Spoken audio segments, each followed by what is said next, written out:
తాకట్టులో ఉన్న బంగారాన్ని విడిపించి ఆ రోజున్న మార్కెట్ ధర కట్టి మిగిలిన డబ్బును మీకు అందిస్తుంది కొమ్మూరి గోల్డ్. హలో ఎవ్రీవన్, నా పేరు doctor Tejaswi Bodcharla, consultant doctor in ఫిడికస్ హోమియోపతి. చాలా మంది ఆడవాళ్ళు కామన్గా ఉన్న ప్రాబ్లం వచ్చేసి పీసీఓఎస్.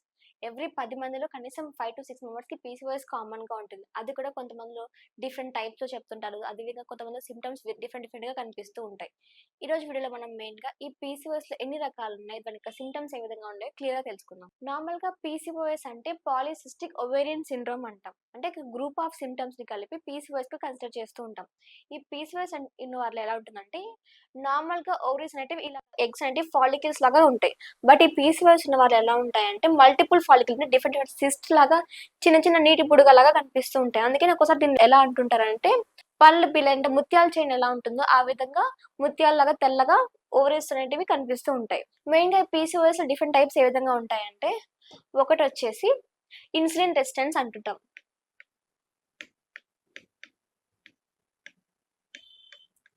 ఇన్సులిన్ రెసిస్టెంట్ పీసీఓఎస్ అని కామన్గా అంటుంటాం.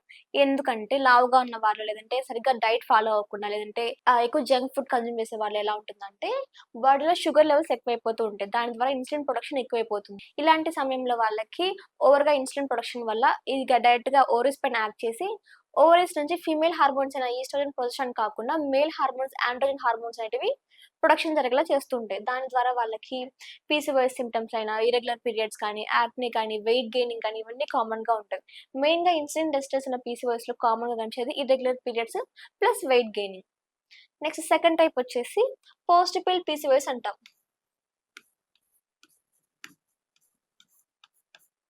పోస్ట్ పిల్ పీసీఓఎస్ ఇది ఎలా ఉంటుందంటే, కామన్గా చాలా మంది బర్త్ కంట్రోల్ పిల్స్ లేదంటే హార్మోన్ టాబ్లెట్స్ యూస్ చేస్తుంటారు. ఇలా యూస్ చేస్తున్న ఎలా ఉంటుంది, వన్స్ ఆ టాబ్లెట్స్ స్టాప్ చేసిన వెంటనే 2 to 3 monthsలో మళ్ళీ పీరియడ్స్ రెగ్యులర్గా అవుతూ ఉంటాయి.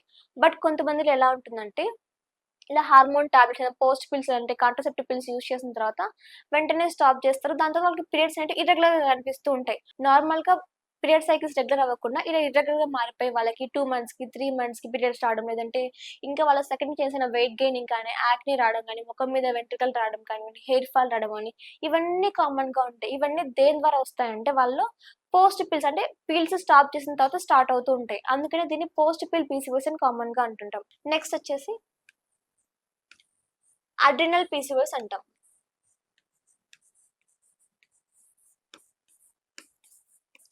అడ్రినల్ పీసీఓఎస్ అంటే మన బాడీలో అడ్రినల్ గ్లాండ్స్ అనేటివి కార్టిసోల్ హార్మోన్ ప్రొడ్యూస్ చేస్తూ ఉంటాయి. సాధారణంగా అది హార్మోన్ లెవెల్స్ నార్మల్గా ఉన్నప్పుడు మనకేం ప్రాబ్లం అనిపించదు. బట్ ఎక్కువగా స్ట్రెస్లో ఉన్నా, సరిగ్గా నిద్రపోకపోయినా, లేదంటే లాంగ్ టర్మ్ ఎక్కువ వర్క్ ప్రెషర్ ఇలాంటివి ఉన్నప్పుడు వాళ్ళు ఏమవుతుందంటే కార్టిసోల్ అనే హార్మోన్ ఎక్కువగా ప్రొడ్యూస్ అయిపోతూ ఉంటుంది. ఈ హార్మోన్ ఎక్కువ అవ్వడం వల్ల ఫీమేల్ హార్మోన్స్ అనే ఈస్ట్రోజన్ పొజిషన్ ఎఫెక్ట్ చూపించి ఆ హార్మోన్స్లో హెచ్చుతగ్గులు వచ్చేలా కనిపిస్తూ ఉంటాయి. దీని ద్వారా ఏమవుతుంది, వాళ్ళకి ఆ హార్మోన్ యాక్షన్ తగ్గిపోయి పీరియడ్ సైకిల్స్ పైన ప్రభావం చూపించి వాళ్ళకి పీసీఓఎస్ లాగా మారుతూ ఉంటుంది.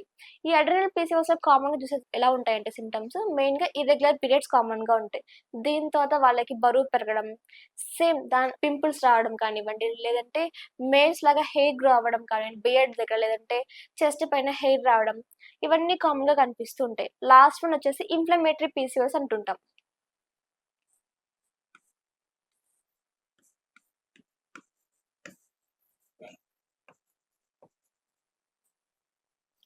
ఈ ఇన్ఫ్లమేటరీ టైప్‌లో ఎలా ఉంటుందంటే, ఓన్ బాడీ సెల్సే ఇన్‌ఫ్లేమ్ అయిపోయి ఆ హార్మోన్ ప్రొడక్షన్ తగ్గేలా చేస్తుందనమాట. దీని ద్వారా వాళ్ళకి ప్రాపర్‌గా హార్మోన్స్ కరెక్ట్ టైంకి రిలీజ్ అవ్వవు, లేదంటే ఆ హార్మోన్ కరెక్ట్‌గా రిలీజ్ అవ్వకపోవడం వల్ల ఆ ఎఫెక్ట్ అనేది ఇతర ఆర్గాన్స్ పైన లైక్ ఓవరీస్ పైన, లేదంటే గర్భాశయం పైన ఎఫెక్ట్ చూపించి పీరియడ్ సైకిల్స్‌లో డిలే అవ్వడం, లేదంటే ఎగ్ ప్రొడక్షన్ స్టాప్ అయిపోవడం, లేదంటే ఎండోమెట్రియం సరిగ్గా ఫార్మ్ అవ్వకపోవడం, ఇర్రెగ్యులర్ ఫెర్టిలిటీ ఇష్యూస్ కానివ్వండి, ఇవన్నీ కామన్‌గా కనిపిస్తూ ఉంటాయి. ఈ 4 టైప్స్ ఏవైనా కూడా మెయిన్‌గా వచ్చేసి లైఫ్ స్టైల్ ఫ్యాక్టర్స్ వల్ల, జెనెటిక్స్ వల్ల, దాంతో పాటు మన ఫుడ్ హ్యాబిట్స్ వల్లనే రిలేట్ అయ్యి ఉంటాయన్నమాట. ఈ 4 టైప్స్‌లో కామన్‌గా కనిపించేది ఇర్రెగ్యులర్ పీరియడ్స్ అంటాం. అందుకని ఈ పీసీఓఎస్ ఉన్న వాళ్ళు కామన్‌గా ఫస్ట్ మెయిన్ ఫార్మోస్ట్ సింప్టమ్ వచ్చేసి ఇర్రెగ్యులర్ పీరియడ్స్ అంటాం. దీంతో పాటు కొంతమందిలో కొన్ని రేర్ కేసెస్‌లో రెగ్యులర్ పీరియడ్స్ ఉన్నా కూడా పీసీఓఎస్ ఉంటుంది. ఎందుకంటే ఈ 4 టైప్స్ ఏదో ఒక టైప్ వల్ల వాళ్ళకి ఆ ఎగ్ ప్రొడక్షన్ స్టాప్ అయిపోతుంది. బట్ ఎగ్ ప్రొడక్షన్ స్టాప్ అయినా కూడా పీరియడ్స్ కంటిన్యూ అయిపోతూ ఉంటాయి. వాళ్ళేమనుకుంటారు, పీరియడ్స్ రెగ్యులర్‌గానే ఉన్నాయి కదా, నాకేం పీసీఓఎస్ లేదు, ప్రాబ్లమ్ ఏం లేదు అని ఇలా డిలే చేస్తూ ఉంటారు. వాళ్ళకి ఎప్పుడు ప్రాబ్లమ్ అవుతుంది? ఎవరైతే వాళ్ళు ఫెర్టిలిటీ కోసం ట్రై చేస్తుంటారో, ఆ ప్రెగ్నెన్సీ జర్నీ అనేది డిఫికల్ట్‌గా మారిపోతుంది. ఎందుకంటే కరెక్ట్ టైమ్‌కి ఎగ్ రిలీజ్ అవ్వదు. లేదంటే వాళ్ళు రిలీజ్ అయిన ఎగ్ కూడా ఇమ్మెచ్యూర్ క్వాలిటీ ఎగ్స్ ఉంటాయి. దీని ద్వారా వాళ్ళకి ఆ ఫెర్టిలైజేషన్ జరిగిన ప్రెగ్నెన్సీ కంప్లీట్‌గా ఫార్మ్ అవ్వకుండా, లేదంటే ఎర్లీగా అబార్షన్స్ రావడం కానివ్వండి, లేదంటే అసలు ఫెర్టిలైజేషన్ జరగకపోవడం ఇవన్నీ కామన్‌గా కనిపిస్తూ ఉంటాయి. సో, ఈ పీసీఓఎస్‌ని మనం నేచురల్‌గా ఎలా తగ్గించుకోవచ్చు అంటే, మెయిన్‌గా హోమియోపతి ద్వారా పీసీఓఎస్‌ని కంప్లీట్‌గా క్యూర్ చేసుకోవచ్చు. ఏ టైప్ అయినా కూడా.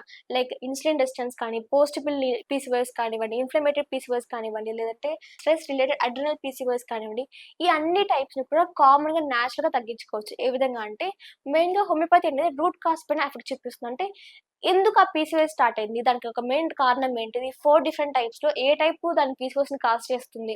ఇంకా దాంతో పాటు దాని యొక్క సివియారిటీ ఏ ఫార్మ్‌లో ఉంది? బాడీ రెస్పాన్స్ ఎలా ఉంది? హార్మోన్ లెవెల్స్ ఏ విధంగా ఉన్నాయి?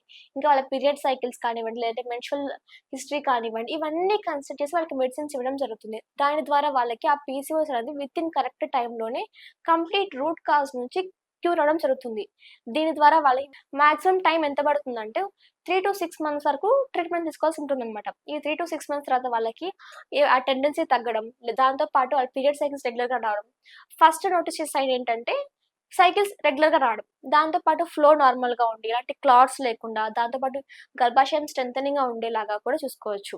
మెయిన్‌గా ఇది మళ్ళీ మళ్ళీ రాకుండా ప్రాపర్ డైట్ ప్లాన్ అడ్వైస్ చేయడం జరుగుతుంది. ఈ proper diet plan plus correct medicines use చేయడం వల్ల వాళ్ళకి ఆ పీసీఓఎస్ అనేది కంప్లీట్‌గా క్యూర్ అవుతూ ఉంటుంది. మెయిన్‌గా ఫిడికస్ హోమియోపతిలో టాప్ క్వాలిటీ మెడిసిన్స్ యూజ్ చేయడం వల్ల, దాంతో పాటు ప్రాపర్ గైడెన్స్ ఇవ్వడం వల్ల ఈ పీసీఓఎస్ అనేది కంప్లీట్‌గా క్యూర్ చేసుకోవచ్చు. సో, మీరు కనుక ఈ పీసీఓఎస్‌తో బాధపడుతున్నట్టయితే నిర్లక్ష్యం చేయకండి. వెంటనే ఫిడికస్ హోమియోపతిని సంప్రదించండి.